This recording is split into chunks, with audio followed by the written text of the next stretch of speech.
ಆ ರೀತಿ ನೀವು ಕೂಡ ಪ್ರಾರ್ಥನೆಯನ್ನು ಮಾಡಬೇಕು.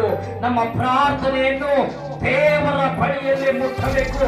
ನಾವು ಇಲ್ಲಿ ಪ್ರಾರ್ಥನೆ ಮಾಡುವಾಗ ಈ ಭೂಲೋಕದಲ್ಲಿ ನಮಗೆ ನಿಮಗೆ ಈ ಜೀವಂತ ಶತ್ರುಗಳು ಮಿತ್ರಗಳಾಗಿ ಮಾರ್ಪಡಬೇಕು.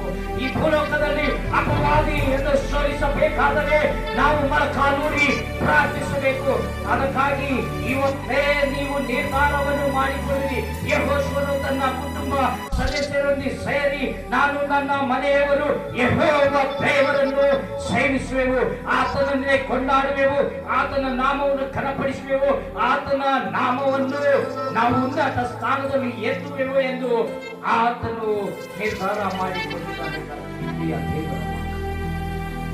ಎಲಿಷನು ನಿರ್ಧಾರ ಮಾಡಿಕೊಂಡಿದ್ದಾನೆ. ಆತನು ಒಳ್ಳೆಯ ಜೀವಿತವನ್ನು ಹೊಂದಿಕೊಂಡಿದ್ದಾನೆ. ಆತನು ಸರಿಯಾದ ನಿರ್ಧಾರ ಮಾಡಿಕೊಂಡಿದ್ದಾನೆ. ಆತನು ಬೆಳ್ಳಿಯಲ್ಲ ಬಂಗಾರಲ್ಲ, ನಾಮನೇ ನೀನು ಕೊಡುವಂತ ಈ ಬೆಳ್ಳಿ ಬಂಗಾರ ನೀನೇ ತೆಗೆದುಕೊಂಡು ಹೋಗಿ ಎಂದು ಅದನ್ನು ಏನ್ ಮಾಡಿದ್ದಾನೆ? ತಿರಸ್ಕಾರ ಮಾಡಿದ್ದಾನೆ. ಲೋಕಕ್ಕೆ ತಿರಸ್ಕಾರ ಮಾಡಿದ್ದಾನೆ. ಲೌಕಿಕವಾದ ವಸ್ತುಗಳಿಗೆ ತಿರಸ್ಕಾರ ಮಾಡಿದ್ದಾನೆ. ಆತನು ಕರ್ತನನ್ನು ಹಿಡಿದುಕೊಂಡಾಗ ಆತನು ಸಾಕ್ಷನಾಗಿ ಬರುತ್ತಿದ್ದಾನೆ. Hallelujah, hallelujah. ಆದರೆ ಗೆಹಾಜಿ ಏನ್ ಮಾಡಿದ್ದಾನೆ? ಆತನು ಲೋಕವನ್ನು ಕೊಡುವ ಅಂದ ಚಂದಕ್ಕೆ ನೋಡಿ ಅದನ್ನು ಹಿಂಬಾಲಿಸಿದಾಗ ಆತನು ಆತನು ಮೋಸ ಹೋಗಿದ್ದಾನೆ. ಆತನು ಶಾಪಗ್ರಸ್ತನಾಗಿದ್ದಾನೆ. ಆತನ ಆಶೀರ್ವಾದ ಕಳೆದುಕೊಂಡಿದ್ದಾನೆ. ಆತನಲ್ಲಿ ಇಟ್ಟಿರುವಂತ ಎಲ್ಲ ಆಶೀರ್ವಾದಗಳು, ಆತನಲ್ಲಿರುವಂತ ಇಟ್ಟಿರುವಂತ ಎಲ್ಲ ಅಂದ ಚಂದಗಳು ಆತನನ್ನು ಬಿಟ್ಟು ಹೋಗಿದ್ದು. ಯಾಕಂದರೆ ಆತನು ನಿರ್ಧಾರವು ಈ ಲೋಕಕ್ಕೆ ಸಂಬಂಧಪಟ್ಟಿರುವಂತ ನಿರ್ಧಾರವಾಗಿತ್ತು, ದೇವರ ವಾಕ್ಯಕ್ಕೆ ಸಂಬಂಧಪಟ್ಟಿರುವಂತ ನಿರ್ಧಾರವಾಗಿತ್ತು. ಹಲ್ಲೆಲೂಯಾ. ಇವತ್ತಾನೆ ಅಯ್ಯನವರು ಹೇಳಿದ್ದಾರೆ, ಶಾದ್ರಕ್ ಮಿಷಕ್ಕೆ ಹೇಳಿದರು, ಬೆಂಕಿನಲ್ಲಿ ಹಾಕಿದ್ರು ಪರವಾಗಿಲ್ಲ ಹಾಕು, ಆದರೆ ಈ ಮೂರ್ತಿಯನ್ನು ಅಡ್ಡ ಬಿಡುವುದಿಲ್ಲ.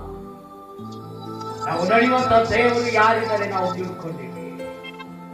ಆ ದೇವರನ್ನು ಬಿಟ್ಟು ಯಾವ ದೇವರನ್ನು ನಾವು ಸೇರಿಸಿಲ್ಲ ಅಂತ ನಿರ್ಧಾರ ಮಾಡಿಕೊಂಡಾಗ ನಿಮ್ಮ ಕಷ್ಟ ಕಾಲದಲ್ಲಿ ಬೆಂಕಿಯಲ್ಲಿ ಕೂಡ ದೇವರು ನಿಮ್ಮ ಸಂಗಡ ಇದ್ದು ಆ ಬೆಂಕಿಯನ್ನು ಸುಳದ ಹಾಗೆ ನೋಡುತ್ತಾನೆ. ನೀರಿನ ಮೇಲೆ ನಿಂತು ನಿನಗೆ ನೀರಿನ ಒಳಗಡೆ ಮುಳುಗದ ಹಾಗೆ ನಿನ್ನನ್ನು ಎಬ್ಬಿಸುವಂತಹ ದೇವರಾಗಿದ್ದಾನೆ.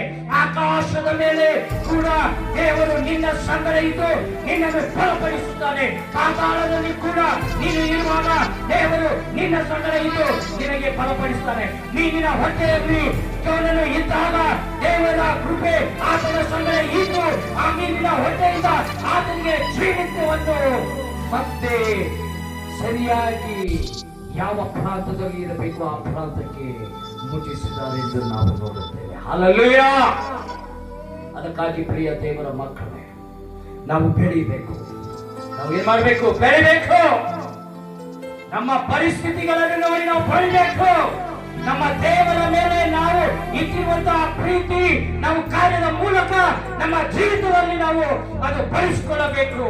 ಕೇವಲ ಇಲ್ಲಿ ಬಂದು ಕೂತ್ಕೊಂಡು ವಾಕ್ಯ ಕೇಳಿ ಅಯ್ಯೋ ದೇವರ ವಾಕ್ಯ ಚೆನ್ನಾಗಿತ್ತು, ಅದು ನನ್ನನ್ನು ಮುಟ್ಟಿದೆ ಎಂದು ಹೇಳುವುದಕ್ಕಿಂತ ಮುಂಚೆ ನಾವು ಕಾರ್ಯ ಮೂಲಕ ಮಾಡ